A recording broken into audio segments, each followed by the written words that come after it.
ఏంటి కూర్చొని తినేస్తుంది అనుకుంటున్నారా? ఎప్పుడు నేనే స్నాక్స్ చేస్తాను కదండీ! పిల్లలు స్కూల్ నుంచి నేను రాగానే స్నాక్ ప్రిపేర్ చేసి ఉంచుతాను. అలాంటిది నేను వాకింగ్ నుంచి రాగానే స్నాక్ ప్రిపేర్ చేసి ఉంచాడు బాబు. అదేంటనేది చెప్తాను. టేస్ట్ అయితే చాలా బావుంది. నాకైతే తెలీదు ఇలా చేయాలని.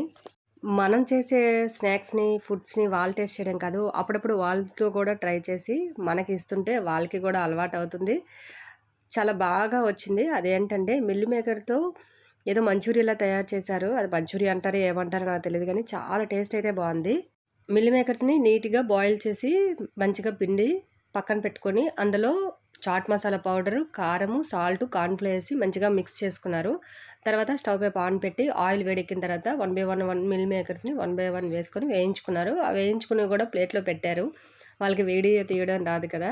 ఏదో మమ్మీ ఇలా చేశామని నేను నమ్ముతానో నమ్మనని చెప్పి వీడియో తీసి పెట్టారు. అదేదో బావుందని నేను ఇప్పుడు మీకు వీడియో పోస్ట్ చేయడం జరుగుతుంది.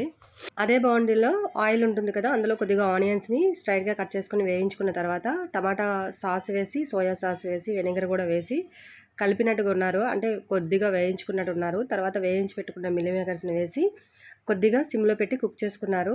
తర్వాత ఒక ప్లేట్ తెచ్చుకొని సర్వ్ చేసుకొని తిన్నారు. నాకు సెపరేట్‌గా పక్కన హాట్ బాక్స్‌లో తీసి ఉంచారు. కానీ వాళ్ళకి కొద్దిగా ఇందులో కొత్తిమీర, నిమ్మరసం, పచ్చి ఆనియన్స్ కూడా వేసుకొని మిక్స్ చేసుకొని తింటే బావుంటుందని నా ఐడియా. టేస్టీ స్నాక్ తినిపించినందుకు థ్యాంక్స్ చెప్పాను. నెక్స్ట్ గ్యాస్ దగ్గర జాగ్రత్తని కూడా చెప్పాను.